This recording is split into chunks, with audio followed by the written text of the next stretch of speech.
Welcome back.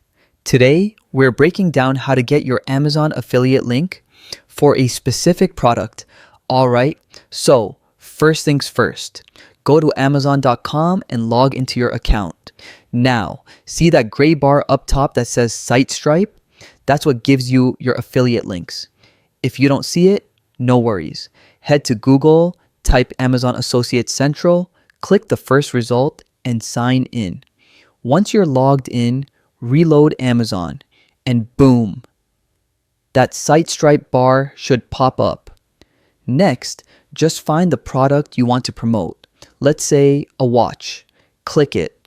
Then look at the top bar. Click Get Link and select Text. You'll see two options, a long link and a short one. Copy whichever you want. But trust me, the short one looks way cleaner.